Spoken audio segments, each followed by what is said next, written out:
Adab and good evening, friends.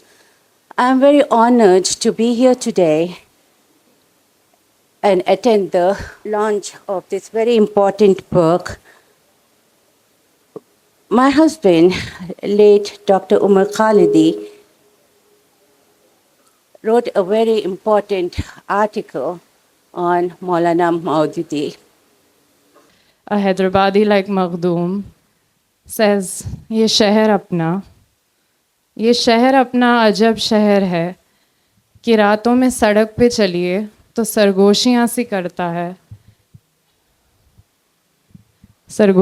करता है ये ज़ख्मे दिल बताता है राज़े दिल की तरह दरीचे बंद गुल चुप निढाल दीवारें किवाड़ मोहर बलब घरों में मैयतें ठहरी हुई हैं बरसों से किराए पर. Thank you. Now I would like to invite Shazor, who will be reading the chapter on Maulana Maududi and Hyderabad by Omar Khalidi.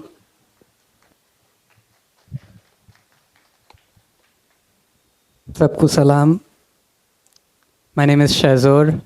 I'm 22 years old and I'm a musician and rapper. I work mainly in the language Dakhni, which is what we speak in Hyderabad. And when I started rapping 3 years ago, I felt the need to relocate to Bangalore for a while because I felt that's where the movement for Dakhni music and poetry was at its strongest. And Hyderabad, for some reason, has always had, I feel, in my engagement, especially with the Hyderabadi Muslim middle class, there is some aversion to seeing Dakhni as a language of its own. Every time there's an article about it on Siyasat or something, the comment section is full of angry Muslims saying, what do you mean Dakhni? We speak Urdu. We are Muslims. That's our identity. And so I chose this chapter on Maulana Maududi because I have a deep interest in the history of Islam and in the... I grew up in not exactly a very religious household. Religion was always a choice for me, and I chose to read the Quran in the Arabic in the original and in translations in the languages that I could read and follow all the YouTube sheikhs that I could for the longest time. Like, that's what I spent my early teenage doing. At some point, I realized that was not what I needed. And my engagement with religion and spirituality is constantly evolving, but I am at a phase where I want to engage with these old Dadi wale uncle and understand where they were coming from, what their context was, and why they are so important to Muslims across the world. And Maulana Maududi is one of the most important of these scholars. He's seen as a modernist and reformer who made Islam so accessible for so many in the 20th century through his translations and tafsirs, that's the commentaries. And this chapter by Omar Khalidi starts off with some of that recounting of Maulana's achievements, and it goes on into, like, it has very long excerpts. Like, this chapter has some very long excerpts from Maulana Maududi's own words, where he's recounting his own childhood. And the first excerpt I want to read is from that part. My father had at first intended for me to become a Maulvi and began my education with that objective in mind. In addition to Urdu and Persian, my education also included Arabic, fiqh, that is jurisprudence, and hadith, prophetic traditions. He did not permit me to study English or Western thought and sciences.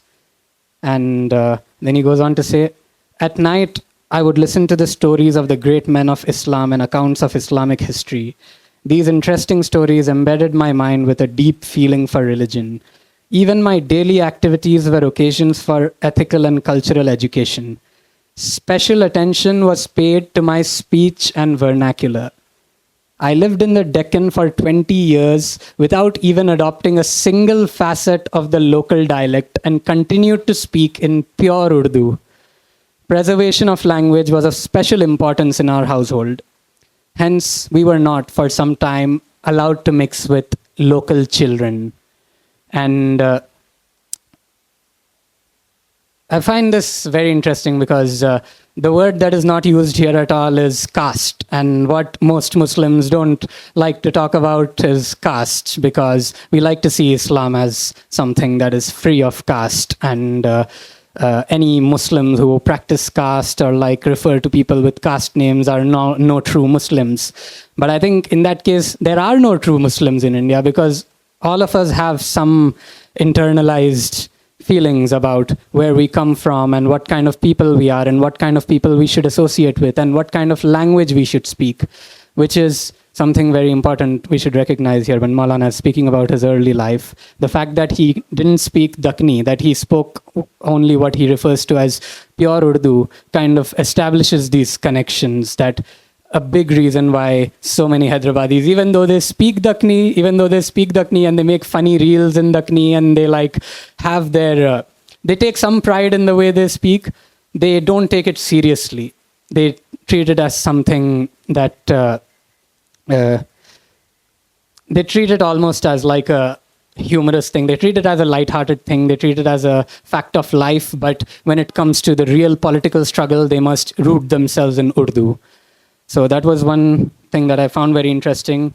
But more importantly, later in the chapter, when Umar Khalidi actually gets to talking about what Maulana Maududi's relationship with Hyderabad was, especially in the time in 1948, when the Indian state was carrying out its action.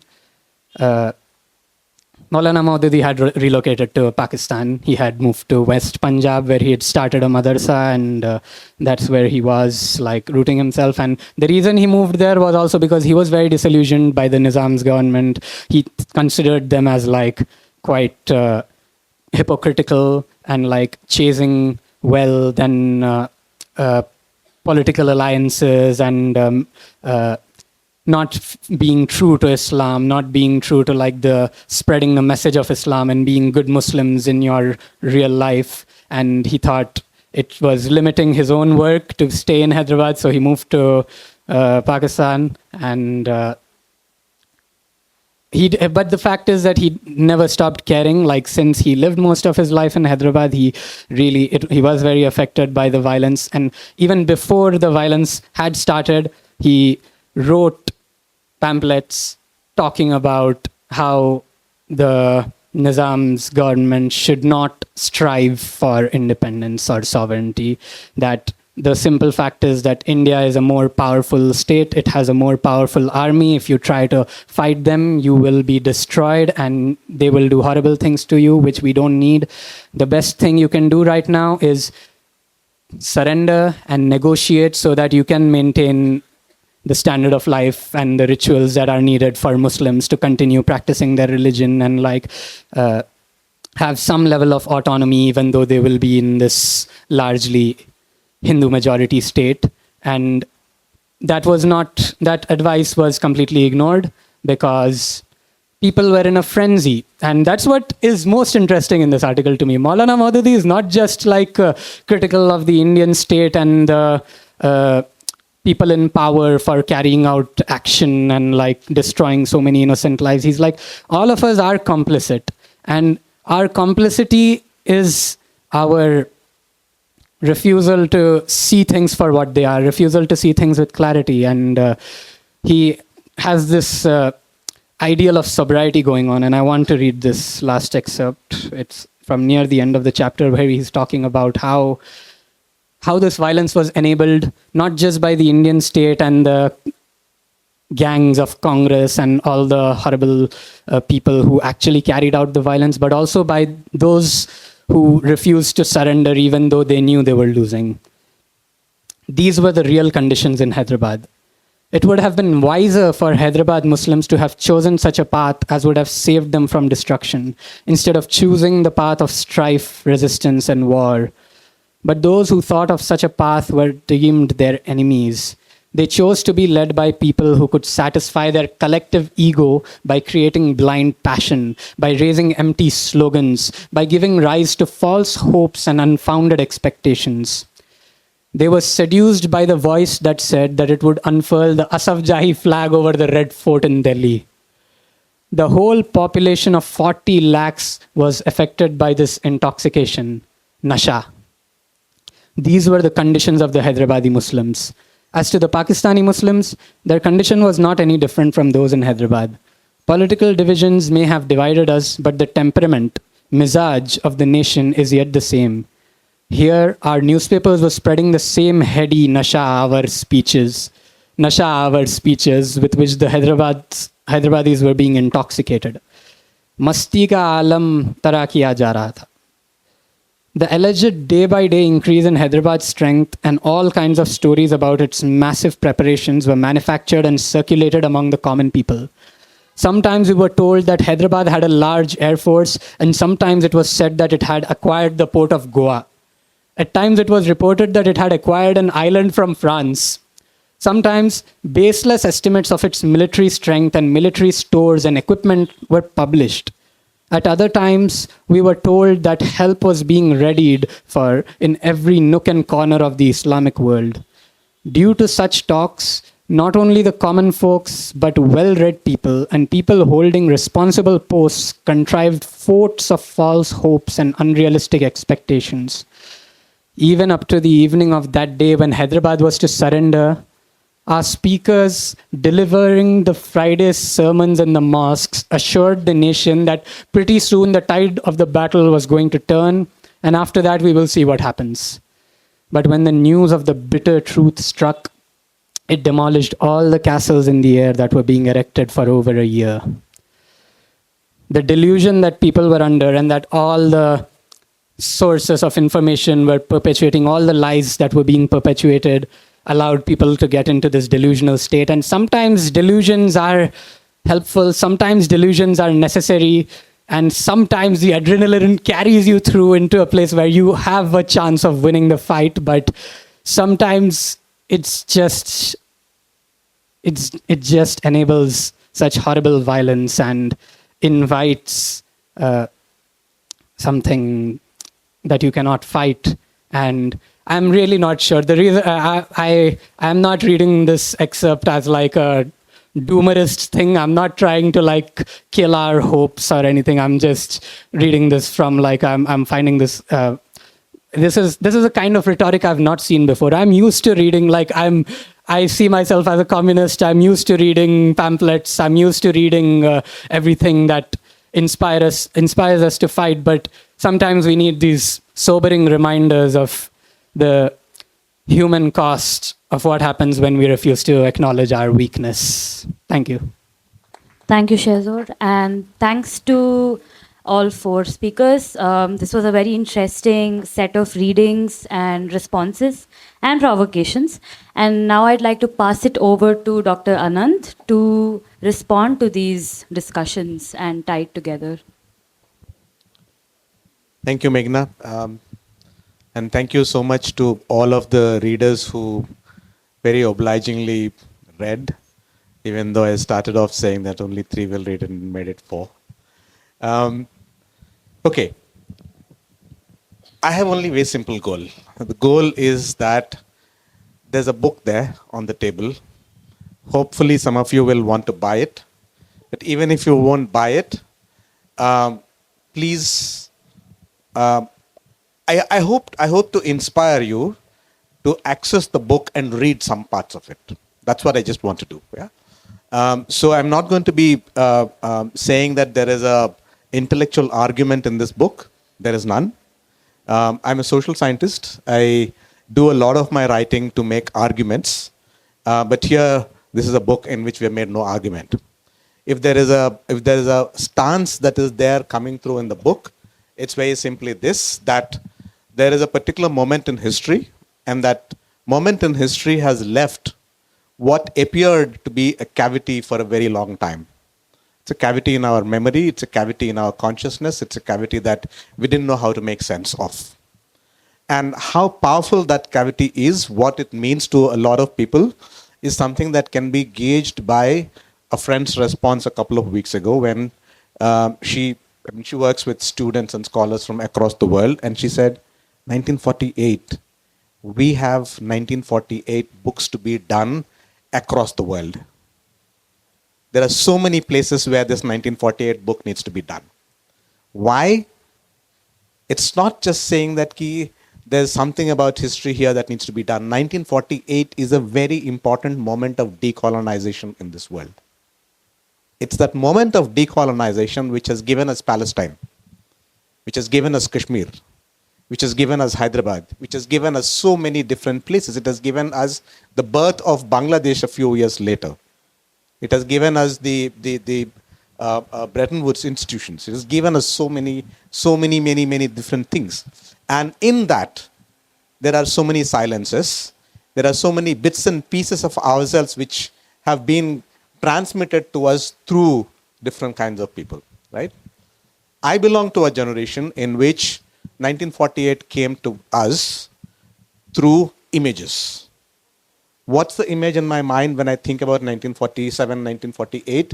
My grandfather living in a house in CIB quarters in Malakpet, choosing to move from there to General Bazaar in Secunderabad because they believed that it was going to be a safer place.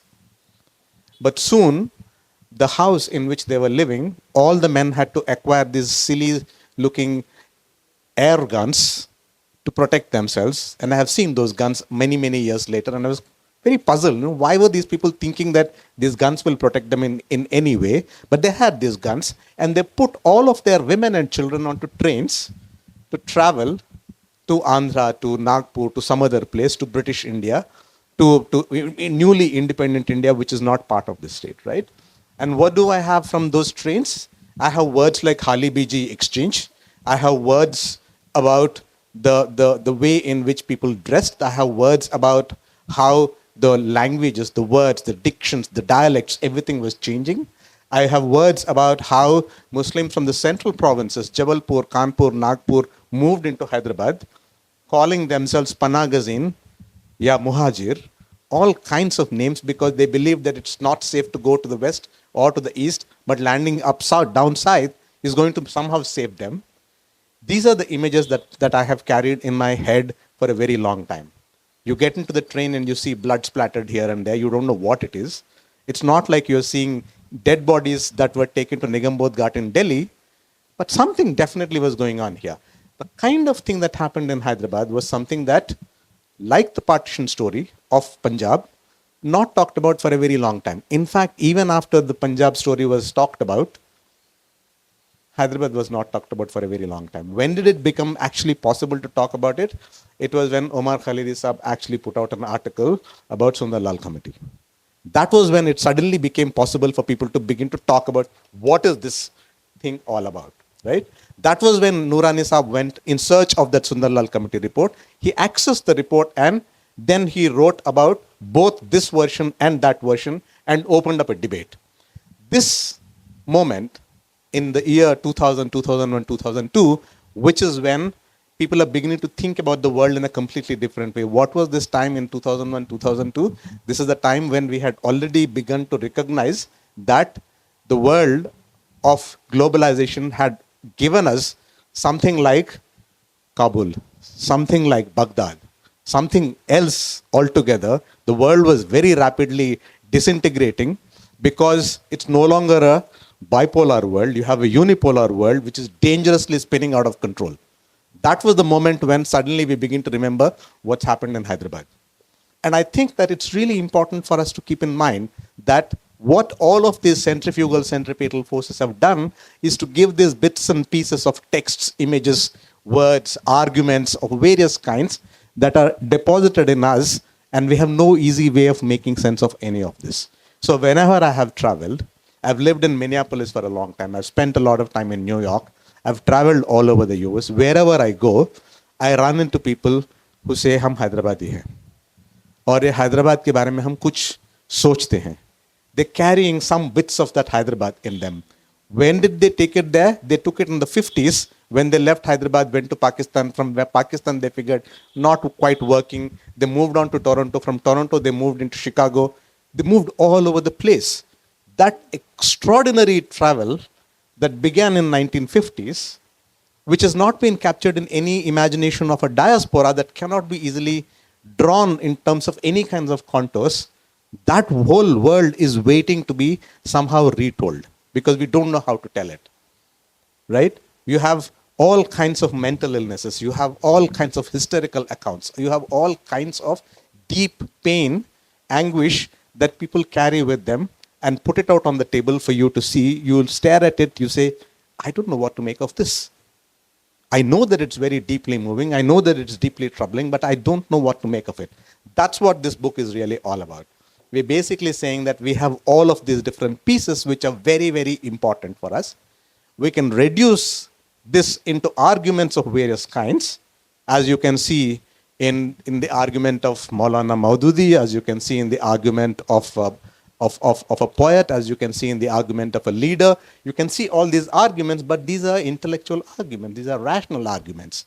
These rational arguments are no longer capable of giving us any way of making sense. We need to find other languages, we need to find other ways of translating what these experiences are, to be able to put our lives back together. And I think that it's really important for us to figure out how to put our own lives back together, which is the reason why I asked the young people to read this.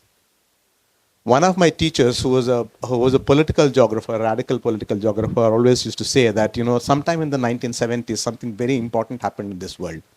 And the way he described it is actually very, very powerful. He said it's like a very, very willful child has taken a jigsaw puzzle of the world, right? And he was referring to the political geography, a map of a world, right? Where it actually looks like a jigsaw puzzle. There are pieces that neatly fit into each other. There are no gaps between them. There are no holes in a jigsaw puzzle. Everything has to fit in, right? He says that sometime in the early 70s, it's like one very willful child took this jigsaw puzzle and threw it up into the air. The pieces have gone up and they've begun to come down, but the pieces that have come down are not the same that went up. Right? That's the puzzle. And we have to try and figure out how to put it back together for us to make sense of who we are, for us to make sense of who the other people are, as countries, as communities, as caste groupings, as political parties, as people who want to mobilize and organize. And we don't know how to do that. And that's the reason why we are seeing so much of pain and misery all around us. We seem to think that we know how to put something together, but even as you're putting together, it's breaking down.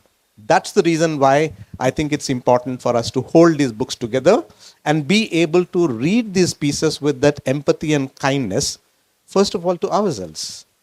We need to tell ourselves that this is who we are. We are products of this fragmented world.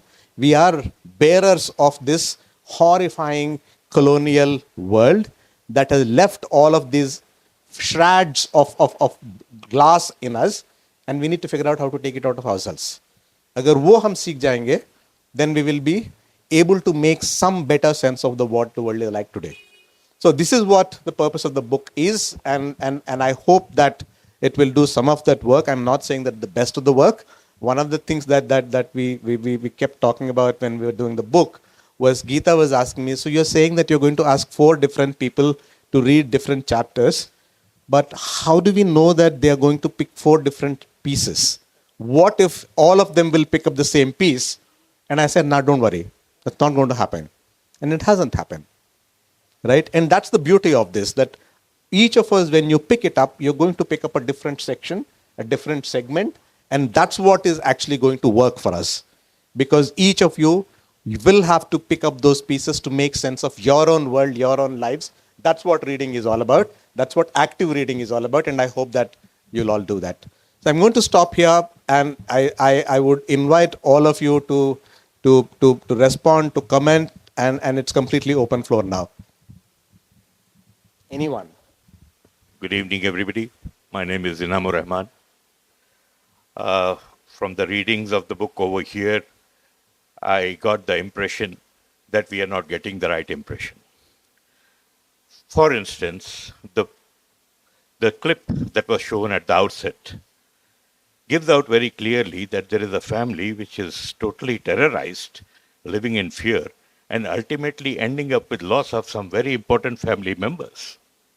But in the whole of that narrative, what we missed is that was a Dalit Christian family living far off in Aurangabad and living in an attire, wearing the attire, kind of an attire which was the attire of the civilized people of those times. So even in the midst of poverty, they were maintaining a kind of a decorum in their lives, and that was the ordinary thing to be, common thing to be seen.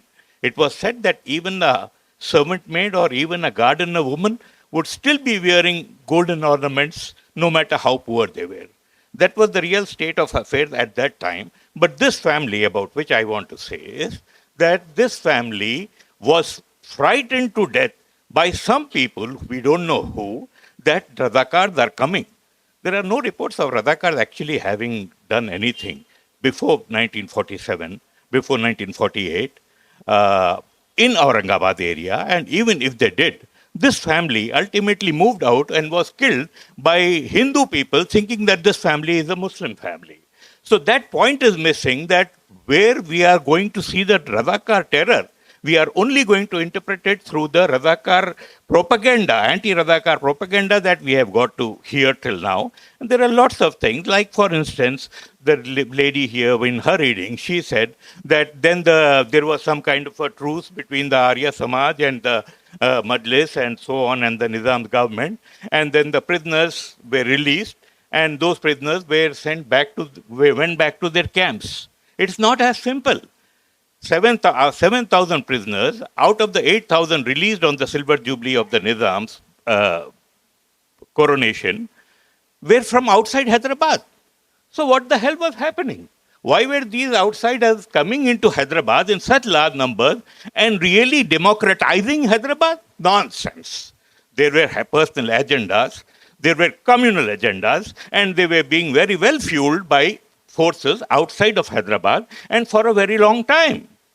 So these are the kinds of things based on which I think there needs to be a very good debate, very elaborate debate at this forum also if necessary, with this book as the background, and so many things can try to be understood.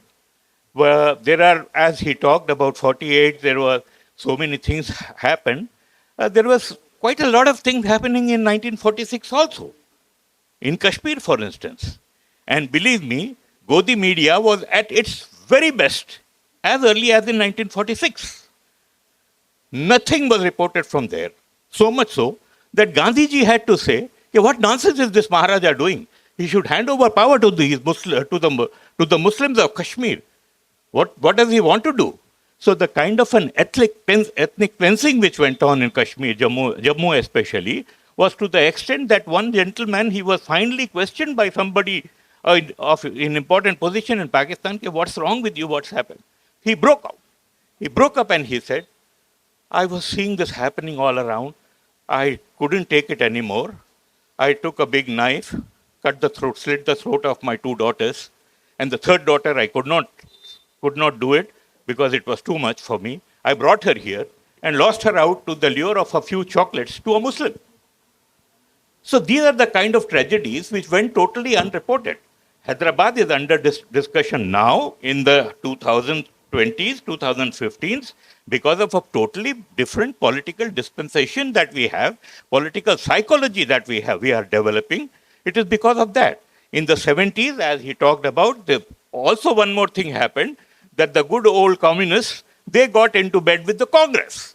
So all of those communist leaders who had come from the Andhra side, who were actually the culprits creating mayhem in the countryside of Telangana districts, they all became freedom fighters. And it happens very commonly in history everywhere that the mango thieves of United Provinces who were put in jail and could not be charged with anything specific were later on called the anti-state elements. And those anti-state elements later on became labeled as freedom fighters and drew pension for years and years together. So this is the kind of a misunderstanding that we totally have. Hyderabad was the juiciest cherry which got picked, and it got picked for a very good reason. It served so many purposes, and this purpose, one second, this purpose was very well served in so many ways. That is why I say we need to talk about it, if at all we need to. We had forgotten. I remember Gita Ramaswamy telling me on my interview with her many years ago, that I lived in Hyderabad for so many years, and for heaven's sake, I did not get a whiff of what had happened in 1948. So what does that speak? that speaks that people did not want to talk about it. But this talk which is getting generated has got its own purposes, and it is serving some people's purposes very well, including they going all the way smiling to the banks.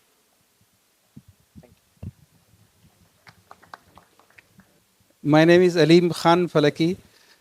Quite incidentally, a few days ago in the month of September, on the occasion of 17th September, I had made a documentary of 32 minutes, which is worth watching. I request you to, I'll send to you. The name of the movie was Razakar Questions. Today I had only a glance on the topics and they were very good, but unfortunately I would agree with Bhai Ghayur. The readers who commented on this one, they were not perfect enough to reflect the exact situation of 1948. And I think I congratulate you on holding this session, and I request you to hold again and again, because there are many, many facts still to be argued. One thing I want to elaborate is that why is that with the reference of 1948, September 1948, only the killings and devastation of the Muslims is projected? Why is that? It's a conspiracy, because the main conspirators, the Arya Samaj was the first one, and 100 years hard work of RSS, which has penetrated poison in the minds of every SC, ST, that it has become their nature. They are against, of course, Brahmanism, they are against Maoism, Manuism, but when the question of Muslims comes, they are united, they feel happy. That's why only Muslims devastation is projected. In fact, if you read the Sanjeevaya's book, the Telangana struggle, armed struggle, he writes the number of killings and rapes of Dalits done by the Congress and these Arya Samajis and the army men, no comparison with the Razakars, whatever Razakars did. So this is why only the Muslim killings are elaborated, while the number of communists, the Dalits, all these went into the communism just only in the hope of getting some lands. But what they got, if you read 1951, you will come to know all of these. And one more point, only one thing. One brother raised the question MIM, about the MIM, as they are always projected as communals. If you read the history of 1948, Arya Samaj, when they started the movement and their poisonous speeches, hate speeches against Islam, it was a conspiracy. They wanted somebody from Muslim community to come and tell against Hinduism so that they can launch there. And as Ghaur Sahib said, so many prisoners were released. Among those prisoners, there was Godse. Why he used to come to Hyderabad, state of Hyderabad. So my brothers, the book is excellent. The selection of the articles is excellent, but we need some more sessions to discuss about this. Thank you. Okay. So I did not come here. I didn't know what to expect, but I think it's really well done. Giving this book to different people to, look up and read up and say what's their reflection on it. And it was interesting to see the ways that a person can relate to an article or whatever experience that was written on it. And listening to the others who have commented. And what I've understood is that in the academic world, recently there is so much that is written on Hyderabad. It's coming up. For instance, Sunil Purushottam's work, Taylor C. Sherman's work. So all these works, and I feel sort of sad that it remains within the academic community, because when people are talking about, we don't talk about the violence that the Congress or the Arya Samaj have sort of unleashed in Hyderabad. Sunil Purushottam talks about it so much, and until I read those works, I really didn't know what was happening.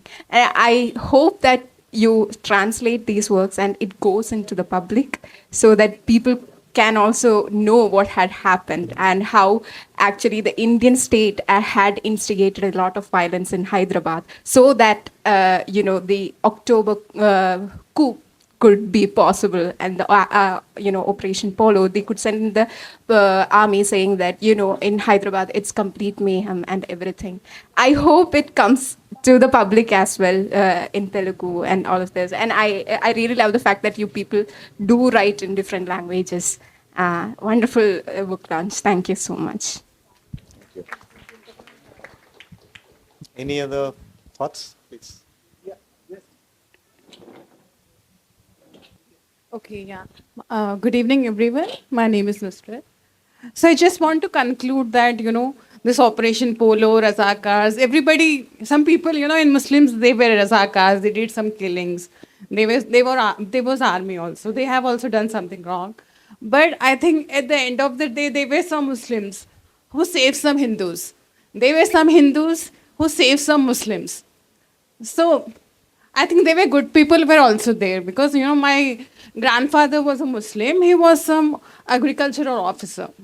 So some people, they came to kill him.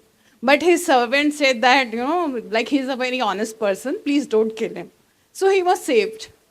Okay, so there were some Hindus who saved some Muslims and some Muslims who saved the Hindus. And the story goes on. So I think, that should also be highlighted. Because some people saved the majorities saved the minorities, and minority people, they save some majority people. Some Muslims saved Hindus, Hindus saved Muslims. So that also happened. But I think it is never highlighted. We just say that they have done this wrong. These people have done that wrong. Okay, so only that is discussed. But there were some good people. They were good human beings in every community, but they were never discussed. They were never highlighted. They were never rewarded.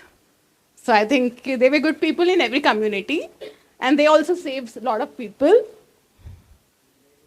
My name is Nusrat. Nusrat. Yeah. Thank you, Nusrat ji. That was I think that's a very good moment to close this meeting. We have another event starting in another 20 minutes or so. So we'll close here. And this is not a closing. This is just a provisional closing for this particular event. But the idea of the book itself is that it will open up a lot of conversations. It should trigger conversations. And I hope that we will have many occasions to do that here itself. But it doesn't have to be right here. It doesn't have to be mediated by us. It doesn't have to be convened by us. You're all here. You have the book in your hands. You start your own conversations and you figure out where to take it. That's what we really need to make something of this. Thank you very much. Yeah, I would request Anant Maringanti and Gita Ramaswamy and Nigar Khalidi to please join us. So there are some, goodies from Lamakaan. So Gita Ramaswamy, Nigar Khalidi, and also all the four, people who read it, Dheeraj, Shazor, Masood Bhai, and then we also have Ramsha.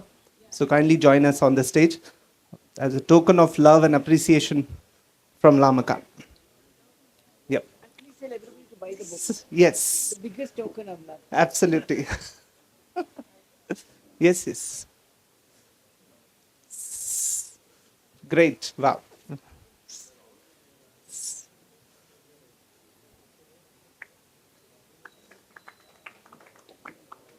Jai.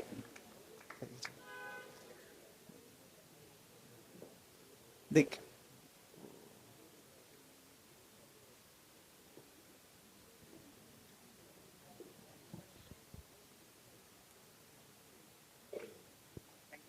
Yes. Just. No, all the 7. Yeah. Okay. Thank you, everybody. The next session will start at 8 o'clock. If you want to go and have your quick chai and samosa, it's on the smaller gate.